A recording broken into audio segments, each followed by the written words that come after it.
Hi, my name is Tina Odu. My name is Eleanor Hogan. We're social work apprentices pursuing bachelors in social work in the United Kingdom. Welcome to the Decolonising Social Work Field Education podcast. So, Eleanor, we have to incorporate every area of the British Association of Social Workers Professional Capability Framework, or PCFs for short, in our placements. And even prior to joining the apprenticeship, we had to evidence that we knew these areas. It seems like a lot to start with. There's the 9 different capabilities that we have to meet, and it can feel like a kind of mountain that you have to climb over. But once you get into it, you get used to it and you start understanding them. I think we do need to start looking a little bit more at what else can come along with or move past the professional capability framework. And we also need to consider how we can promote human rights for the people we work with within this as well. Human rights is the basis of our professional capabilities framework here in the United Kingdom. It's not always clear sometimes how we, as students in the United Kingdom, can apply this PCF and our knowledge of human rights when we talk about promoting the human rights of Indigenous people across the world. Yeah, and I think it's key to think about how the human rights of one marginalised group, even if they are based in a different country, their lack of representation of their rights can have an impact on other marginalised groups in other parts of the world. Yes, so what happens at the local level impacts the global level and vice versa. And we're going to hear more about this and the UNDRIP or UNDRIP from guests today. So today we have 2 guests, Dr. Phyllis Ngai, and our second guest is Shabnam Ahmed or Shabs Ahmed. Today's episode will be hosted by our very own podcast lead, Associate Professor Henglien Lisa Chen. Let's get into our episode today, Beyond England's Professional Capability Framework.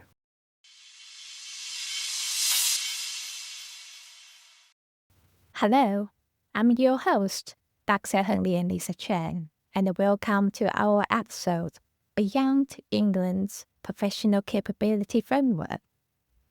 The Professional Capability Framework is used by universities for teaching and assessment, but it's deeply rooted in English laws, systems, and social norms. This can make it feel exclusive rather than truly diverse and inclusive. My own journey has shown how true this can be. Before teaching or before becoming an associate professor, I was a social worker student from Taiwan here in England. I experienced this directly. I struggled during a student placement because my academic advisor and the practice educator expected me to work in exactly the same way they did.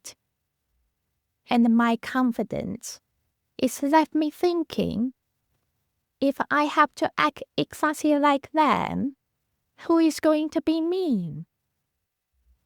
My journey from Taiwan to the UK, from student to practitioner, and to academic, has been filled with moments like this.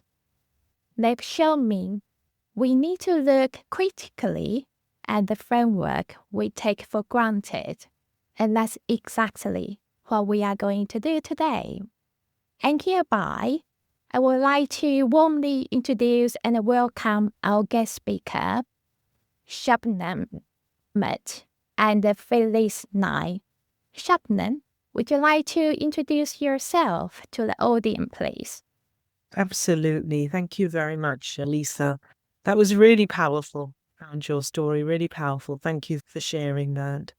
My name is Shabnam Ahmed. I'm a registered independent social worker with 26 years of working in adults with adults background.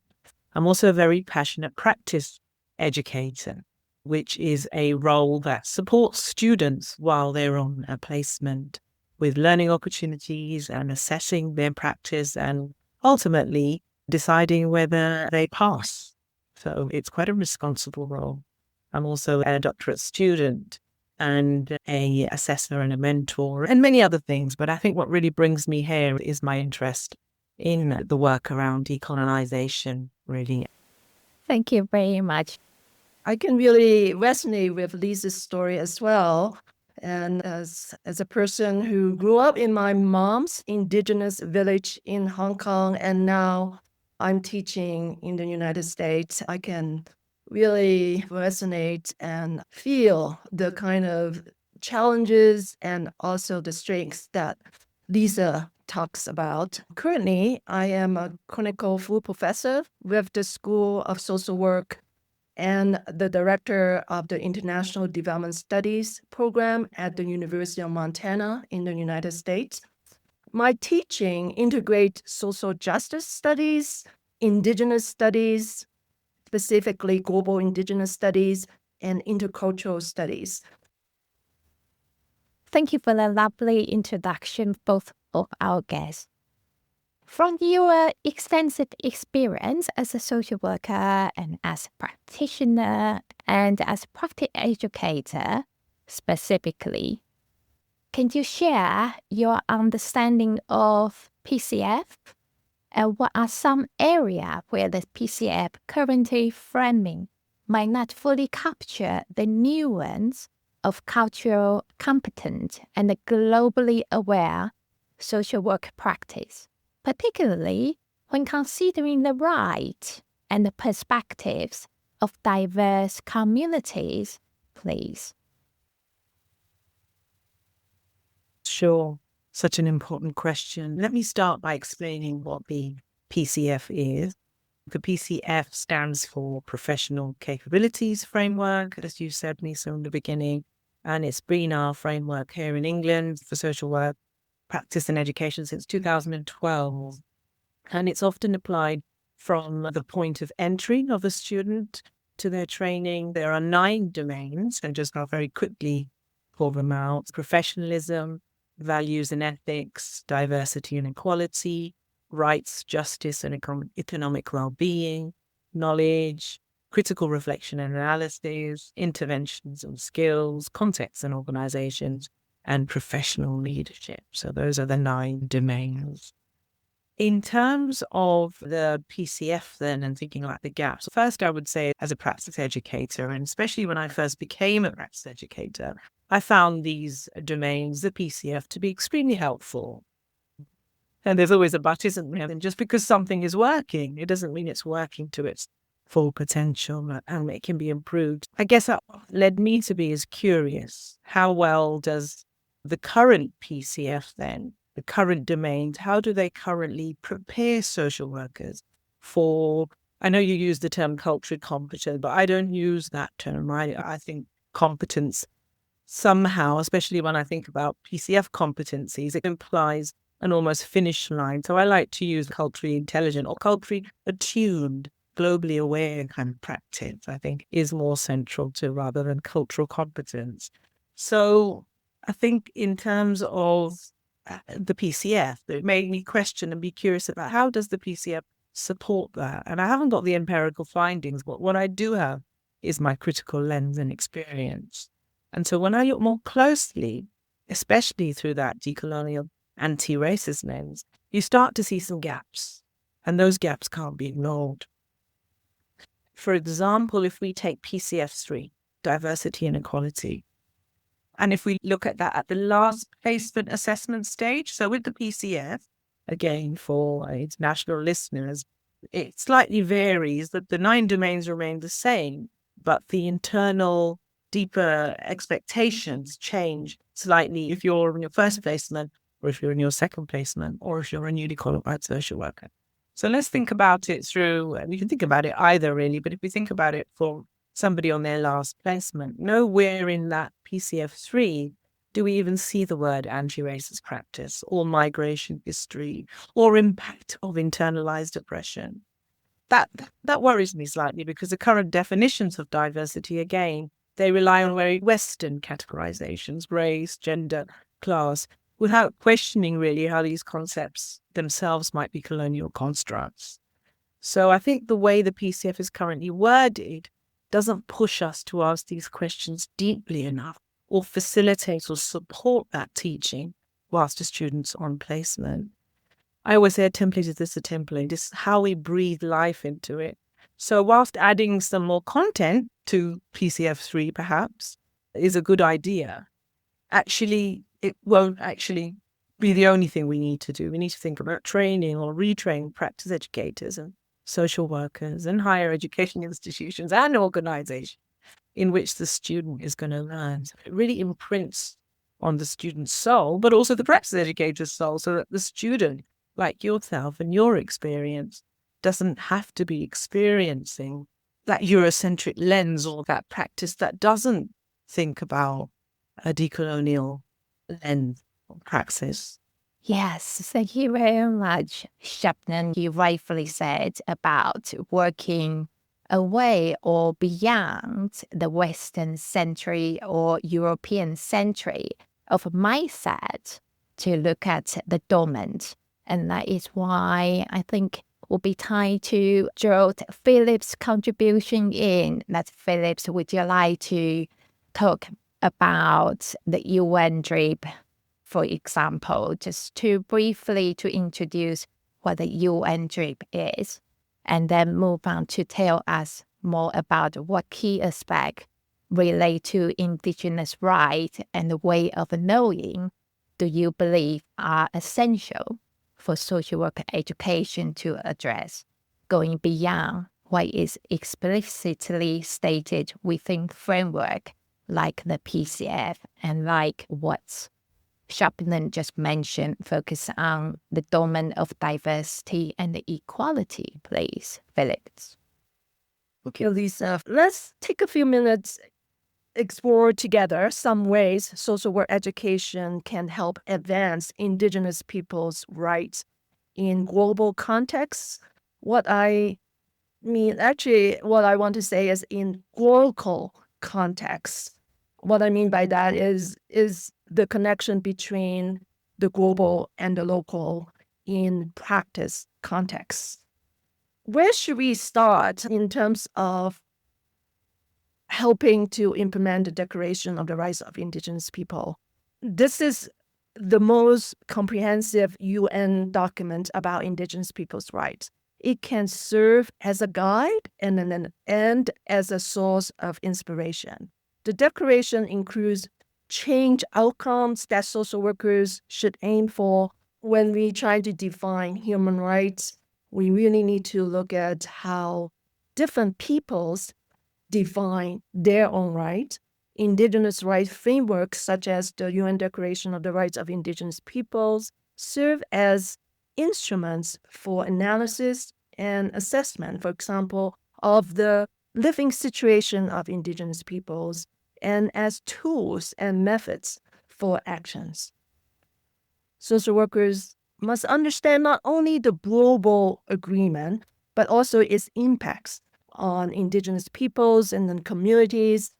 Some of you may be saying, no, I don't really work with Indigenous people or in Indigenous communities. I think that's not an excuse not to learn about Indigenous people rights as a form of human rights. Social work educators must have the knowledge and tools needed to enable the next generation of social workers to live up to the spirit of these global agreements, including the UN Declaration of the Rights of Indigenous Peoples, and gain the skills needed to facilitate its full implementation at all levels. Of course, knowing what the declaration covers is not enough. To integrate knowledge, to integrate Indigenous rights fully into social work education and practice, understanding of Indigenous rights must go beyond passive knowledge of past colonialism, neo-colonialism, or post-colonialism as a universal condition, or laws and treaties as a set of standards and ideals. I think this is probably what Sham was talking about. It's not just study the principles, but actually put the principle into practice. Social work education needs to equip social work students with action-oriented skills, which in turn will impact national policies and local practices. I would also suggest that the underserved and the marginalized include Indigenous peoples. Social work education should guide students to be more involved in these policy decisions by being part of coalition building, networking, and the participatory decision-making processes in our practices. Thank you both. Indeed, rights-based social work is become increasingly important if we want to unpack and deepen the meaning of each domain in the professional capability framework in England. Even though we don't normally emphasize or work with what's called Indigenous people population in England, but we can learn so much from different countries' experience and the way of thinking, indeed. So that leads to the next question I would like to ask Shab's response and expertise in terms of what practical strategies could field educators, like practice educators and supervisors in England implement within the context of PCF requirement to encourage students to critically reflect on Western-centric bias and incorporate more diverse perspective in their practice, please, Shab. Yeah, that's such a critical question. And actually, I want to build on what Dr. Phyllis was already saying. I believe in order to achieve this, steps need to be taken actually in a coordinated manner. I think we need to think about this across all levels, really. So micro, meso, and macro. So if you're thinking about at the micro level, every student's placement, I think needs to embed not only reflection and reflexivity, but decolonial reflexivity into supervision. And supervision is another real passion of mine, actually. Supervision serves as a really important micro level potential intervention, really, to be having these discussions. And we could add some wording to the PCF3, diversity and equality, like we could add something like recognize diversity through a decolonial intersectional lens. But again, I would say that these words are going to need support to be brought alive. Just talking from my own experience of practice education, I've used tools like Professor Tedden's Mandela model, which I love, which reminds us to make time through her acronym, mnemonic, to acknowledge needs, to consider the differences, look at educational needs, life experiences, and age. And I think this tool really can facilitate these conversations. I've absolutely loved utilizing them as a practice educator. But I also encourage students and anybody I'm supervising, but particularly students, to use a tool called Wheel of Identity, really bring in the intersecting identities of the person you are supporting, assessing, advocating for, and think about the power privilege spectrum alongside this. But also think about history, think about culture, their culture. I think the Dr. Chan Chipawi, her work is great on transracial adoption. I think there are so many positive frameworks for Black, Brown, Indigenous scholars that we need to be making more explicit through our practice. And in fact, I would strongly recommend universities get hold of a book really called The Anti-Racist Social Worker in Practice, which I've contributed a chapter to, but not just me, but our chapter, myself and my colleague Jo Williams, is about merging two supervision models for anti-racist practice, particularly for the supervision space. But I think the thing is, through alongside all of this, retraining of practice educators is really important as well, because that's at the meso level. And I think, Dr. Phyllis, you touched upon some of this, as we have to liberate our thinking about suitable placements. Currently in England, most students are placed in statutory services. And I just got excited when you were speaking, actually. What if we could mandate more partnership with migrant-led organizations, minoritized community groups, or even international partners to do solidarity work? If a student could split their placement between a local authority and, let's say, a partnership with the Caribbean Elders Project to examine that kind of intergenerational trauma, I think it gives you a different perspective, doesn't it? A different exposure and an opportunity to hold two truths together, really, and bring them together. But again, I just want to finish off with the macro level, because the truth is none of this will stick without macro level changes. And that means everything from teaching students, practice educators, organizations, everyone to understand the colonial history of Britain, really, so that we can align standards more with global framework like the one you were talking about, but also think about embedding beautiful knowledge from Ubuntu, Soyobona, Beyond Vivier. I don't know if I'm saying all of these correctly, but I love the idea of Indigenous knowledge. All these levels, the micro, the meso, the macro, they all interconnect, because when practice educators at the micro level start asking their students different questions, and their students then start asking different questions, they push at the meso level.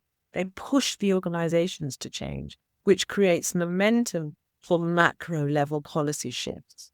And I think that's how we'll transform social work education into something truly globally conscious and decolonized, in my view. Thank you very much. It's very rich and comprehensive and very thoughtful response. And before I invite Phyllis to coming in, I just want to say about, I couldn't more than agree with you regards to the importances of continuing training and education of practice educator and academic as well. Especially when supporting students' placement, we are framing our expectation to assess students' performance. If our expectation is too narrative or too colonial, then that can be shape the future social work practice to continuing colonial rather than decolonizing, isn't it? So now I'm going to invite Phyllis to coming in. Would you like to add or respond to Shab's just said? I really appreciate your insight, how you connect all those different levels. I want to just elaborate on, maybe by providing example, how we can be practical. So one suggestion I have for going beyond the PCF is that social work field education can provide training and opportunities for partnering with Indigenous organizations locally, nationally, and transnationally to enhance the effectiveness of global advocacy for human rights, for Indigenous people rights, at the intersection of the global and the local practice context. So we talk a lot about global and local, and I want to say just a few words about the local level. At the local level, field educators, for example, can guide students to help build capacities among stakeholders. And this approach involves, for example, working with Indigenous communities to defend Indigenous cultures and identities. Building alliances have been at the heart of many of these successful advocacy campaigns. Ongoing fruitful community organizing or mobilizing involves supporting Indigenous communities to advocate for themselves in particular local political context. So those are some of the examples I think social work field education can pay some attention to. Thank you very much, Phyllis. And I think what we're talking about in terms of PCF was really initially formed by English law, English policy, and English predominant knowledge generators, which is from the people in power, instead of a very diverse view and perspective in terms of how social work should be in practice. So that is something that perhaps can open up the debate or conversation after the episodes in university, in the education sector, and in practice in placement setting in England, perhaps. So I'm now going to move to our final questions. Before we close the episode, The final thought, Phyllis and Shabs. Would you like to talk about, from your perspective, your viewpoint, what is one key step that social work education in England could take to move beyond the limitation of the PCF and embrace a more decolonialized and globally informed approach to field education, to social work placement in England? Yeah, sure. What a great question.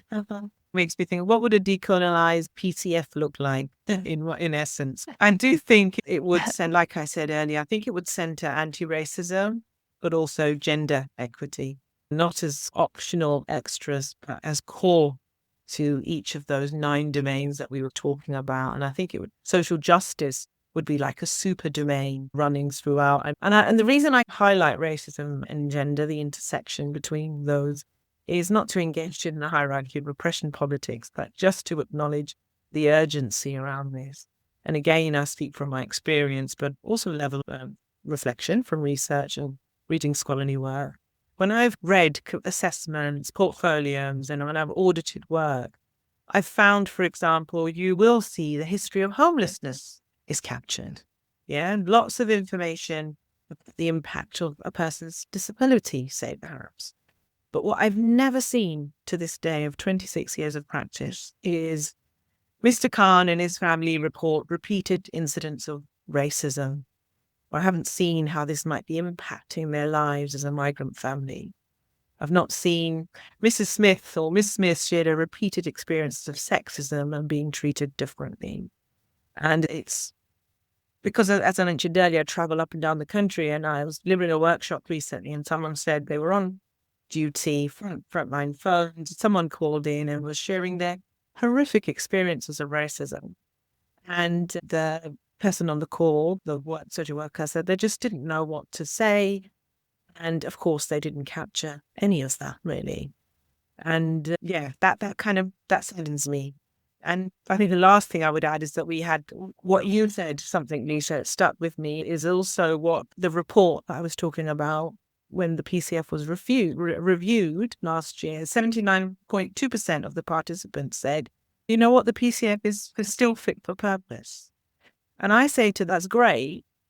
But what I also say is what you don't know until you know it. And once you know, you must do something different. You must do better.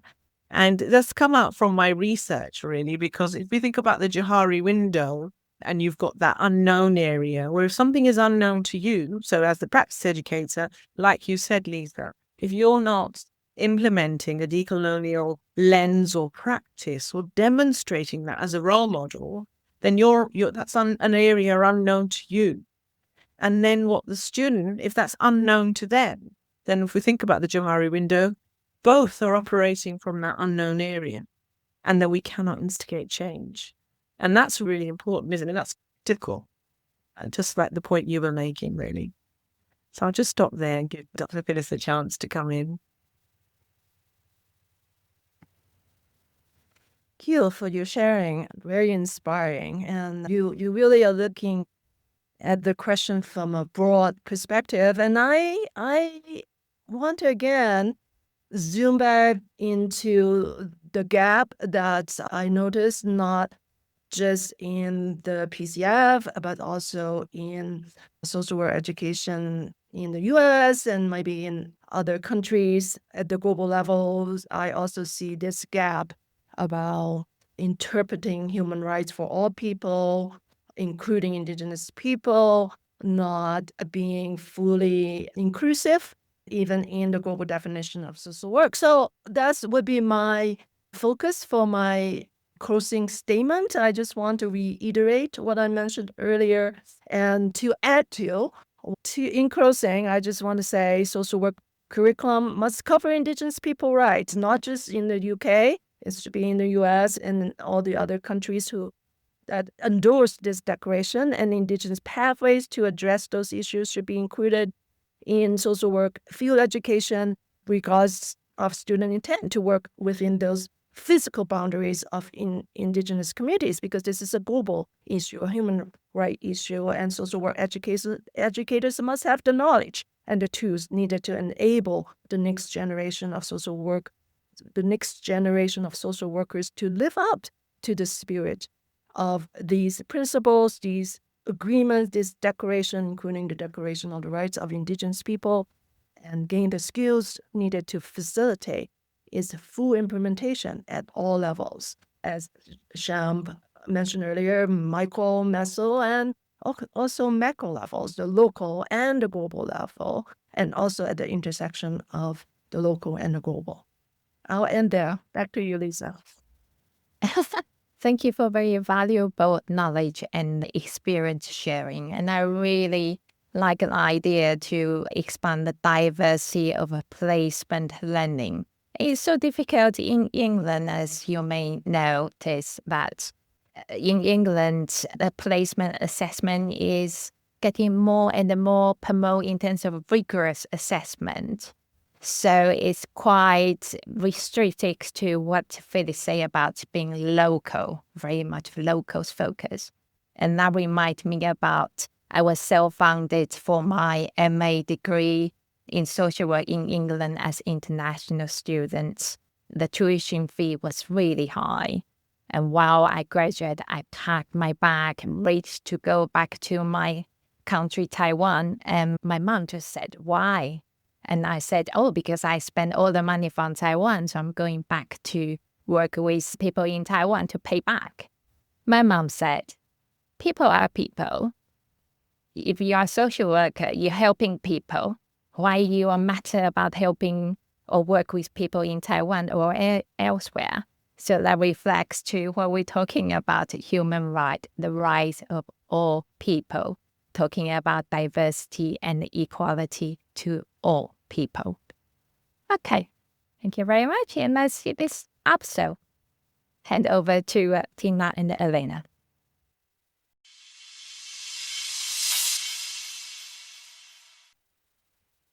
I think it's something that I haven't realised before about how constraining it can be working towards the PCF frameworks as an international student.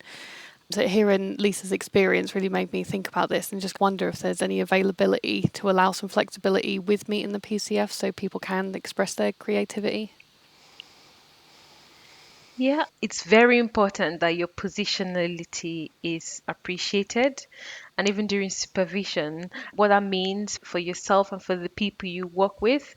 And for me, I can see the clear difference in environments where I feel like my positionality is being understood or appreciated or acknowledged. It makes working in such environments less challenging in so many ways, and so many other things fall into place. Absolutely, I agree with the idea of decolonial supervision, which was mentioned as well. And in addition, learning that the PCF was reviewed last year has made me want to know more about the recommendations and have more questions. What does that mean for us as students close to the end of our placement? And what would that mean for us as soon to be newly qualified social workers? Yeah, Phyllis had said about social workers are human rights workers and how we need to be prepared for the challenges within human rights. But it makes me wonder, how can we do this when we know that there is a gap in our education about human rights? And the PCF has seemed like the most essential thing in our journey. And I think throughout the course of this podcast series, I've learned more and more about how it can be improved. And that's really challenged me in how I would go about practice the rest of my placement, and also thinking about future frameworks I encounter. This is knowing that it probably won't be this perfect piece of framework, and there will always be more to be done to improve them.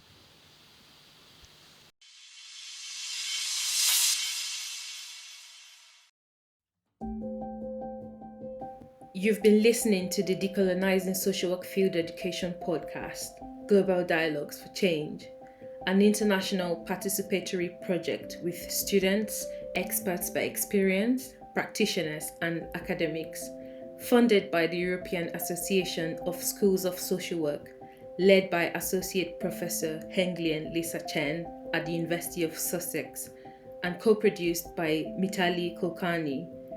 Visit our website dialogueswfe.org and follow us online. Decolonizing social work starts with you. Stay tuned.